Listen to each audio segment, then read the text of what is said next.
大家好啊，歡迎咧嚟到2026年6月21號嘅百萬真倉交易血淚史嘅環節。咁我係張哥個木頭哥。咁先睇個免責聲明。今個星期咧嗰個周回報咧就都幾亮麗嘅。咁有個回報已經去到30%啦。相比起咧呢個 QQ 咧年初至今嘅回報咧就20.6% 左右咧就跑贏咗QQ 大約10% 到啦。咁交代翻呢個持倉嚟講咧，依然最大係升得最多嘅咧就係 SNDK 啦。依家咧持倉最大嘅咧就係 SOXX， 其次咧就係 DRAM。咁BOXX 咧就係攞嚟燉倉用嘅，咁我純粹擺喺度嘅啫。咁其次就係Google TSM 呢啲咯。咁貨幣基金咧就大約咧有10% 到。咁今個星期咧就冇任何操作嘅。再嚟一啲風險分析咧，就左個 beta 咧就接近1.5啦，相比起 SPY。daily VAR 咧就係4.16% 啦。其實呢個4.16% 係非常之高㗎。咁但係一陣間咧，我會再解釋一下咧我個策略係點樣嘅。點樣去令到嗰個組合咧相對個波幅冇咁大咧？咁另外咧就係嗰個 maximum drawdown 咧就係15點幾。15點幾咧就話多唔多少唔少啦。咁但係都有方法去減低。short ratio 3點幾咁啦。其實我自己嗰個策略同埋理念咧，都係圍繞住呢幾樣嘢啦。第一就係其實我上幾集我都講過㗎啦，就係到底係concentrated risk 定係 diversified return。簡單講咧，就係你係去集中個風險，定係去分散嗰個回報。你集中嗰個風險嘅話咧，其實有好多，即係因為出邊好多人都講就話你要分散你個分散你風險，所以咧你要買呢樣買嗰樣咁樣。咁但係咧喺依家呢個AI 呢個世代咧，如果你揸去衝去買嗰啲醫療啊，有啲同 AI 冇乜相關性好低嘅。你買其實銀行都好啲。咁即係我另一條片有講銀行都好啲，但係你走去買軟件股，咁佢一啲弱勢嘅板塊嘅話咧，咁相對嚟講咧，你比較難搞。咁所以與其我注碼有限嘅話，我不如我集中買一堆咧，就係金浪係比較強嘅。咁我相對咧就係我縮細少少個注碼，咁變咗咧我成個倉咧我就能夠嗰個即係 Upside 係會高過單曬，單曬有限嘅話咧，咁我就容易啲去操盤咯。咁另外就係買強沽弱啦，即係沽走啲弱勢板塊啦。等於即係我年頭我睇錯黃金啦，咁都要忍痛去止損啦。止損完之後，跟住將呢啲錢咧將佢換咗去第二啲強勢板塊啦。即係包括係依家坐緊嘅係SOXX 啦。咁我帳面都已經有10% 嘅回報㗎啦。咁DRAM 更加勁啦，18% 啦。咁另外就係我就因為我唔想 over trade，我就減少咗trading 咧。你見我今個星期都冇做操作啦，咁我就由active 嘅模式咧就轉去 passive。咁相對嚟講咧，我能夠咧集中咧就係做一啲市況分析咧，就係唔使咧就係每日咧都要坐喺度睇住個盤去做出出入入咁樣啦，亦都減少咗個交易個損耗啦同埋成本咁樣嘅。咁個做法就係將個股轉做 ETF 啦，簡化個組合啦，減少操作。咁同埋咧，我自己咧都即係由年初至今啦，都係沿用呢個 barbell strategy 啦，將我手頭上嘅資金咧，就有70%咧都係做一啲穩定收息嘅策略啦。咁另外咧就係用30%嘅資金咧，就係去買一啲咧高增長嘅一啲嘅板塊啦。咁個 target 咧就係每個純股票嚟講咧，就每年咧就大約有25到30% 嘅回報。咁相對嚟講就 annualize 個年化嘅回報咧，大約10% 咧。咁其實已經係足夠一年嘅開支甚至有突㗎啦。咁as of 依家咧就其實今年嘅回報咧已經超額回報㗎啦。咁所以依家就係揾緊出年嘅錢啦，好天收埋落雨柴咁樣。咁呢張圖都keep 住擺喺度咧，就係remind 翻自己啦，就係因為即係都好大啟發啦，就係Eminence Capital 咧，佢係一間比較中型啲靠選股嚟做即係一個選股嘅策略啦。係期望咧係做到一個超級績效咁樣咯。咁但係咧 bottom 嘅方法咧，加上咧就係分析師嘅薪金高昂嘅支出啦，再加上就係AI 嘅進程咧，令到咧大戶同散戶之間距離嘅拉短咧，個資訊差咧係縮短咗咧，咁令到就係我哋呢啲咧跟隊嘅一啲嘅散戶咧，就能夠咧善用咧 AI 嘅優勢去做一啲量化分析啦，同埋追蹤大市嘅一啲嘅操作啊，動能篩選一啲動力股去做操作咧，咁相對嚟講咧就即係如果即係純粹係炒個股。係同埋咧係好 active 咁樣去花好多時間啦、成本啊咁樣去做咧，我就覺得就唔抵做嘅。咁所以咧就先至諗到就係話將嗰個組合簡化佢咧，就索性咧就係跟大隊咧，就係由 active 轉 passive 咁樣咧，減低嗰個操作成本啦，減低咧自己嗰個出錯率啦，同一時間咧就係能夠係坐一啲受惠板塊咧，我唔使咧追蹤咧每一隻咧去個股，咁只要是但有幾隻個股都係爆升咧，咁其實我都受惠嘅。咁另外都想講翻嗰啲策略嘅一啲嘅比較啦。咁case one 咧就係我100% all in QQ 咁樣即係成日都有啲朋友就即係喺度問我就話點解你唔 all in 啊？你做咩即係買即係仲唔喺度買咁多嗰啲定息產品做乜鬼咁樣？咁喺呢度我又即係想回應翻，同埋都解答下，即係都講下我自己諗法咁樣啦。咁 case two 咧就係正正就係我依家做緊嘅嘢啦。case three 咧就係都係做一啲高息嘅一啲策略。咁其實老實講，你可以攞去買國債都得嘅，不過就即係其實分別唔係好大嘅，都係一個個年化回報率都係講緊四厘啊，咁上下啦。咁至於咧其餘嗰三成咧就 all in QQ 咁樣。咁下邊咧就有做咗比較嘅。咁 case 一咧就個 beta 係1啦。咁VR 咧都唔係最高嗰個。咁但係 maximum drawdown 咧，大家留意翻咧就係都有9.幾% 喎。Sharpe ratio 1.68啦，即係近期啦，近呢4個月嚟講，Sharpe ratio 高啲嘅。咁但係往年咧，如果你用翻20年數據嚟睇咧，其實S&P 500嘅 Sharpe ratio 咧，其實都係接近1度嘅啫，都係0.80.9咁樣嘅。咁所以嗰個Sharpe ratio即係你每抌1蚊落去，佢都係賺翻1蚊咁樣咯。咁今年年初至今嘅回報咧，大概9點幾。咁 case two 咧就係我而家做緊嘅嘢啦。相對嚟講個 beta 細過其他呢3個 case 啦。VR 咧就亦都係呢3個 case 裏邊最細嘅啦。咁 maximum drawdown 咧都係最細一個，但係個 Sharpe ratio 咧有3點幾喎。咁 annualized return 咧唔係即係年初至今嗰個回報咧，雖然就唔係最高嗰個，但係最起碼咧嗰個 reward to risk 嘅 ratio 嚟講咧，我能夠持續咁樣去做一個正期望值，而相對嚟講個波幅低一啲嘅咧，咁我就唔使咧即係夜晚起碼瞓得到覺啦，同埋咧就係我能夠持續咁樣去做咧，咁相對嚟講咧，我只要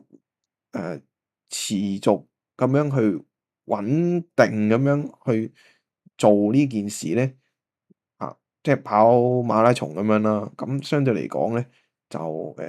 即係講唔上財務自由啦，但係最起碼咧，我能夠咧係呢未來呢20啊30年裏邊咧，咁我都係能夠可以做到一個穩定回報咧，咁相對嚟講即係比起一啲高波幅嘅一啲賭大細嘅策略嚟講咧，咁比較適合我自己咁樣咯。咁所以咧就喺呢度呢三個 case 咁樣去比較咧，就俾大家去參考下咁樣。另外咧都想講個交易嘅策略啦，都係近期嘅反思啦。咁近期咧就經常咧都見到呢種 chart pattern 嘅，就係升得好急，之後跟住高位拉回啦，一下偷彈啦，我咧就打穿咗，即係四小時圖啊，四小時圖咧就打穿咗個50 MA 啦，然後咧就開始咧就出現咗個低位之後咧，就再出 high low，然後就第二下拉回之後 pull back 跟住上。咁啊 review 下咧就係如果咧我喺佢急跌嘅時候咧，我就會忍唔住做左側交易啦。咁但係其實事後回望咧就非常之唔好嘅。調翻轉應該打穿咧呢位置咧就 exit 咗。咁我之前我做 AMD 啦，咁都係類似情況啦。咁打走咗之後，跟住就冇再買翻啦。咁所以咧就係其實左側交易嚟講咧唔係唔好嘅。咁但係咧喺注碼上面咧應該要控制翻咧就係話。我唔一定撈到最底嗰口，但係最起碼就係話咧，當佢出現一個技術上咧一個回調，而我嘅判斷咧就係話，短線嚟講佢開始出現一個 reversal 嘅時候咧，呢啲咧就係開始就係加開始入場咯，開始入場嘅一啲嘅時候咯。咁呢個純粹我自己策略咧，即係我自己諗法啫，即係事後回望翻啦。因為近排即係之前啦，儲XOXX 啊，DRAM 啊，咁一陣間睇啲圖會講嘅就係一路分住一路撈貨嗰陣時咧，就做得唔係咁好，咁變咗咧嗰個租單咧就相對大。咁事後回望翻咧，我雖然我買唔到最平個口，我就算我做左側交易咧，我都要將自己個注碼控制，將佢限死，即係我可能都係得一注最多兩注咁樣，咁個注碼要收細佢，收細佢，咁我就寧願拆三注嚟講，咁樣去做咯，咁變咗就係話左側交易第一注。然後咧就出咧下一撈嘅時候，即係大前提佢係未跌穿嗰個上升嗰個大嘅趨勢線啦，4小時圖嘅200 MA 咁樣啦咁見到我開始咧出下撈嘅時候咧，呢啲位置咧就係第二注第二注加入嘅時候，咁跟住咧再上翻嚟衝上嚟之後，再一下 pull back。傍住咧50 MA 啊呢啲位置咧，就係第三注咧，就係即係尾班車啦，尾班車就衝埋上去咁樣咯。咁你係啦，之後咧就會講解翻就係我頭先嗰個交易策略嗰個實際應用咁樣啦。咁先嚟咧就係 SOXX 啦。咁正如我頭先講啦，就係喺呢啲位置咧，其實即係我大概呢啲位啦，就接咗刀啦，咁就事後回望就係錯咗啦，咁就係其實應該打穿就走啦，咁樣，但係我就冇止蝕到啦，因為我依然係維持一個長期即係佢未打穿一個中長線嘅一啲嘅上升嘅一啲嘅位置啦，咁所以我就持有啦，咁跟住繼續接刀啦，然後佢 pull back，其實呢一口咧就係我記得係我喺盤後嗰晚算嗰朝瞓醒盤後，哇覺得好平咁啊，再買啦咁依家時候睇翻計拿到最低個口價啦，但係嗰一下其實都我覺得個風險都即係唔啱嗰個紀律咯，其實嚇。咁之後再彈翻上嚟嘅時候，我亦都有補貨嘅，補貨。咁但係之後再有一下retracement 之後，先至再有一下 pullback 上啦。咁所以咧，事後睇翻其實呢啲位置咧，其實係都唔係好值得做嘅，因為嗰個波幅實在太大。調翻轉咧，其實跌穿呢啲位置，如果有貨咧，就跌穿呢啲咧就即係佢一下回踩咧，其實唔應該 FOMO 啦，跌穿呢啲位置更加要走啦。咁應該咧就係參考翻咧，就係呢個黃色線啦。佢都有下好深嘅回調啦，然後咧就繼續挫下啦，開始咧跌翻入去呢個鬆嘅時候咧，就開始出 high low 啊，因為見到咧嗰個200 MA 夾住咗啦，咁啊出 high low 呢啲位置咧就係一個比較 low risk 嘅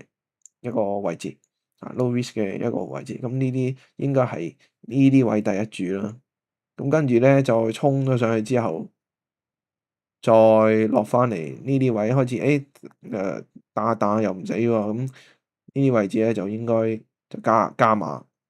咁就算啊，我真係FOMO 咧衝落嚟嗰下，我做左側交易咧，睇下我好唔好彩啦。如果傍住一個咁樣嘅200 MA 嘅話咧，咁呢啲位置加注咧就啱嘅。咁所以咧就都係3注嘅策略啦。左側交易第一注嚇，跌到落去一個extreme 嘅水平咧，就第一注啦。之後彈上嚟再做一下 high low 第二注，之後衝上嚟之後 pull back reversal 第三注嘅策略。咁我覺得咁樣相對嚟講咧，嗰個捉單咧就會細好多。咁亦都講翻就係 XOXX 咧，就近期邊啲個股邊成分股係比較強勁咧？咁第一隻 ARM 啦，即係大家都識㗎啦。MU Marvell Technology、Intel、AMD 呢啲，咁大家可以跟進下嘅。咁想講翻就係話嚟緊6月24號盤後咧，就MU 就會出業績啦。咁基本上全世界睇住佢㗎啦。咁我覺得我依然都係一個樂觀睇法嘅。咁都係即係有啲資深啲嘅game 經理咧，佢都分析翻 MU 個財報咧，就話佢嗰個盈利增長咧係唔止50%啦。咁但係都要睇市場，即係市場都係用 price in 一個好完美嘅一個財報嘅話，咁基本上佢點都要殺落去啦。咁但係殺落去咧，就我自己覺得咧就唔係即係機會嚟嘅。即係 MU 殺落去咧，就並唔係話要散啦。調翻轉 MU 殺落去咧，就係機會嚟嘅。咁所以到時再睇下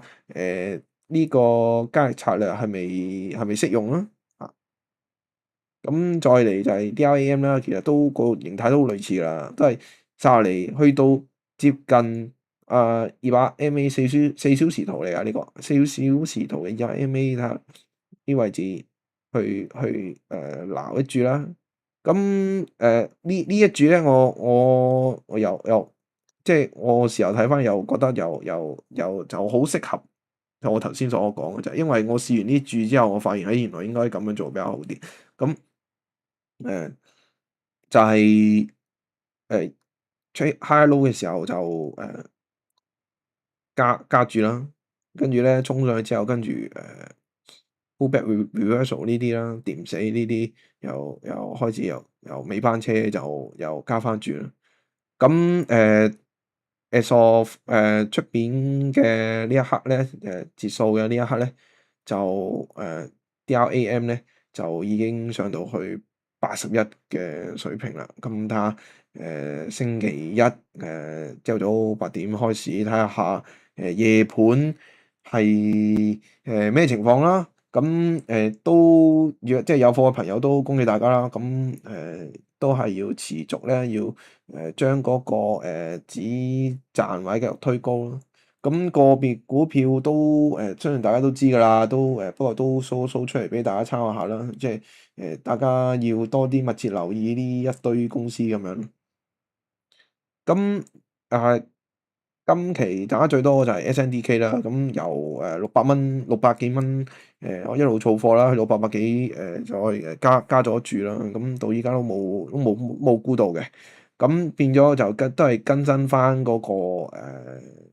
個資產位啦，咁就係箭嘴嘅呢啲水平啊，咁我都係持續係睇好呢間公司嘅，咁主要都係有幾個因素就係受益翻佢嗰個長期合約啦。另外就係雖然佢個 product 咧有機會俾中國嘅一啲嘅公司，譬如咩長任啊嗰啲咁樣咧，就係去取替啦，因為相對嚟講做 NAND 嘅一啲嘅技術咧，就唔係冇佢嘅技術門檻冇咁高喎。但係喺即係依家咧，就呢啲公司未爬上嚟。咁短線嚟講咧，就momentum 嚟講，大家咧係追求一個確定性。咁變咗 SNDK 咧，今期咧確實係跑出咗。咁如果即係大家即係跟圖表嘅話，咁其實都未必會理咁多基本面㗎。咁都係有智慧不如趁勢就繼續推嘅啫。咁所以即係以 momentum 嚟講，就我就唔會加貨，但係我會繼續持有咁樣。Google 啦，咁其實我周末視頻嗰條片咧就有提到嘅，咁今條片咧主要係講叫走勢嘅啫。咁Google 咧就由高位落咗嚟之後咧，其實就喺條50天線嗰度徘徊啦，整固啦，咁都係睇翻嚟緊嗰個業績睇下點樣啦，7月個業績睇下點樣嚇。咁我短線嚟講咧，因為我要做啲倉位管理啦，所以我就減咗半。咁我就將呢啲注碼咧就攤晒落去我半導體啊嗰啲咁樣嘅，咁嗰度就賺好之後喺第二度又加翻咁樣，咁所以就近期嗰種回報咧就係大幅拋離咗 QQ 咁樣啦，咁當然啦，相對嚟講個波幅都大啦，咁但係我都解釋咗就係因為基於我嗰個策略咧，就係我用3分1嘅資金咧，就係買啲雖然波幅大，但係收益數比較高嘅一啲嘅板塊啦，一啲個股嚟講咧，咁令到咧我整體上面咧，我資金咧係一個相對低波幅嘅情況底下咧，做到一個咧比較有效一啲嘅獲利咁樣，咁即係長遠嚟講，如果我能夠持續咁樣去做嘅話咧，咁基本上都係一個能夠係好穩定而係好持續嘅一個交易策略咁樣。咁都講就咁啊，再講翻Google 啦。咁短線回落咧，呢啲位置咧就出現咗一個倒轉頭肩底啊，出現咗一個頭肩底嗰啲嘅信號啊，唔係頭肩頂係頭肩底嘅。咁呢個咧都係好典型嘅。咁亦記翻起就係我2017年咧就去到2018年頭咧，就係嗰陣時騰訊啦未拆股嗰陣時咧，就去到470蚊、480幾回落啦。咁嗰時大摩即係出完業績之後咧，就話佢個盈利展望係非常之差啦，咁啊高位回落到483啦，跟住後期咧就係又係出咗呢個頭肩底嘅，咁之後咧就騰訊咧就由430蚊咧一路直插一路落到300幾咁樣啊，最平去到300蚊啊，咁啊之後我就已經冇睇啦。咁所以呢啲呢即係港股，即係勾起翻嗰啲港股嘅回憶啦。咁但係美股就冇咁差嘅。咁但係就想講翻就係話出現呢啲，即係我叫即係技術上就叫頭肩底啦。咁我覺得佢似隻蝙蝠，我冇叫佢總之圖表見到呢隻蝙蝠仔咧，就大家就要小心。咁但係咧，就喺過往嘅往績嚟講咧，其實 Google 咧都係一個能夠跨越週期死過翻生嘅一啲公司嚟嘅，所以我覺得短線咧就唔使睇得太淡嘅，只不過注碼上我會控制翻咯。咁只要佢係守翻之前個前頂嚟講咧，咁我係會暫時我會持有，但係我唔會買得好多。咁只不過就係話佢喺M7嘅板塊裏邊，喺M7嘅公司之中咧，佢嘅基本面咧係最好嘅嚇。咁當然亦都大家睇翻之前啲新聞就話佢要發債啦嚇。咁亦都係令到大家覺得就係話佢一路使錢落去都未必翻到轉頭啦。咁呢樣嘢咧亦都誒要睇翻一個指標啦。咁就係其實我喺週末時評都有提到，就係嗰個 LLM Token Expenditure Index。咁就即係我都係喺上網度偷圖嘅啫。咁就見到就係近期咧嗰個index 咧就回落啦。咁但係咧過去7日咧就開始有少上翻。咁大家咧就對比翻咧呢一張圖咧嗰個 chart pattern 咧，就同呢個 Google 嘅呢個走勢就不謀而合嘅嚇。但係再睇多次啦，咁樣跟住回落，由6月頭見頂回落，跟住短線又上翻。咁啊6月頭見頂回落，跟住短線又上翻，非常之似。咁所以大家除咗睇圖表之外，多啲留意下一啲數據啊，一啲大戶access 嘅一啲嘅數據。咁我覺得對於大家理解之後嘅後市咧會有幫助嘅。咁所以就喺呢一度咧，我就用多少少時間去講我對 Google 嘅睇法咁樣。另外就 TSM 啦，就哇，真係上星期又一下爆上啦。咁就即係受惠一啲行業技術嘅一啲嘅突破啦。咁詳細就唔講啦。咁我都係睇過，就係有一啲分析啦，就應係大叔出嘅一個好技術嘅分析，就係即係用玻璃嘅板塊，用玻璃嘅模組去做啦，去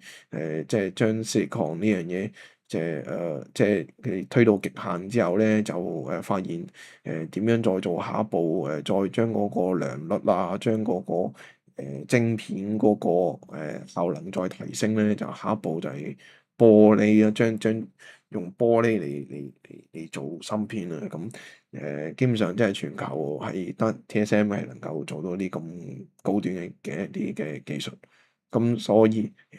我雖然喺早前嘅回調，我係減咗半嘅 TSM，但係我個人咧依然咧係會係睇好 TSM 嘅。咁但係短線嚟講咧，就其實咧，大家留意翻咧，其實 TSM 點解跑輸 SOXX 咧？其實第一佢嗰個市值已經去到2萬億啦，24,000億啦。咁你要推咁大隻咧，咁要行得咁快咧，咁就好難嘅。咁即係 EMU 近期都慢翻少少啦，即係唔係話幾倍咁上啦。咁所以即係大笨象咧就行慢啲啫。咁以走勢嚟講咧，佢大家睇翻嗰個期權嗰個加碼嘅圖咧，就佢就好因為佢好多時咧喺上邊咧會有啲人會做嗰啲short call 啊咁樣咯。咁變咗佢一衝上去嘅時候咧，因為佢係 positive 加碼嚟嘅。咁變咗咧就好多時一衝上去嘅時候咧就會 pull back 拉回嘅。咁其實大家睇翻即係過去呢半年嘅嗰個 chart pattern 都係啦，好中意就係一下衝上去之後夾上去拉回，夾上去拉回，夾上去。咁啊變咗咧就其實即係喺呢一刻TSM 破頂就即係上晒報紙啊，或者即係大家攞嚟 cap 圖啊，即係去威下啦。咁但係通常咧我自己持有TSM 嘅一啲經驗嚟講咧，通常咧破頂咧都會出現一下 pullback 嘅嚇。咁所以咧就有冇貨嘅朋友咧就要留意下。冇貨嘅朋友咧就係趁佢衝頂之後 pullback 嗰個 reversal 咧就係補貨嘅時候嚇。咁當然啦，即係如果好似今年3月咁樣就唔使玩啦，咁樣啊死下死下咁樣啦。咁但係大家就好經常咧就好驚啲個股去急跌，但係TSM 咧基本上呢隻咧，佢即係跨越咗咁多年嘅周期，由1998年到依家咧，即係佢已經係升值咗係即係幾即係係過即係幾十倍過百倍咁樣嘅一啲嘅情況咧，我覺得即係大家都即係一啲短線嘅一啲周期一啲波動咧，大家都係盡量係控制個持倉咯，做一啲風險管理咯，而唔係即係散戶都係得兩個情況嘅啫，一係就 FOMO，一係就跌嗰下又驚賺嗰陣即係買追貨，即係升嗰陣又驚，跌嗰陣又驚咁就比較難搞。咁所以就都係嗰句咯，就係計組合持倉啊，好睇即係睇下你自己能夠承受到個風險啊，同埋本身呢隻股啱唔啱你嚇。咁我都係早期咧，我就即係買完又止蝕，買完又止蝕咁樣啦，咁就勁中意呢隻股嘅波幅。咁但係當我後期咧，我發現就係佢其實佢高位落嚟咧，其實比起 M7嚟講咧，佢跌得少。而同一時間就係大家就睇到，即係我自己睇到咧，就係話佢其實係持續咧有啲人收貨，有啲賣盤嘅。咁所以咧，即係TSM 咧，其實呢間公司咧，其實真係你揾到嗰個相對嘅低位咧，你買入跟住持有。我呢個唔係建議啊，即係我純粹我講翻我自己持有嘅一啲嘅即係一啲嘅經驗咧，就係喺一啲相對嘅低位嚟講咧，就儲貨，跟住佢跌唔穿咧，你唔使理佢嚇。咁基本上就呢隻就年頭到年尾都係一個穩定能夠跨越週期嘅一間公司咁樣。咁亦都順帶睇翻咧，順帶提一提咧，就係其實其實喺AI 爆發之前咧，其實2019年或之前咧即係疫情前啦，其實我自己我都有加入過TSM 嘅。其實佢係雖然佢係行業嘅龍頭，但係你本身咧半導體咧都係一個 cyclical 嘅一個 sector。一個好周期性，因為當時咧都係賣手機油，即係賣手機啊，賣電腦嘅打機啊，同埋嗰陣時係 Bitcoin 咧掘礦咧，先至要買一啲晶片咁樣去做。咁變咗咧，當嗰個供求嘅關係咧，就係當佢短期嗰個需求咧一冇咗咧。就出現咗當時2018年、19年出現咗礦難啦，因為後嚟疫情咧就呢啲股票衰到唔衰啦。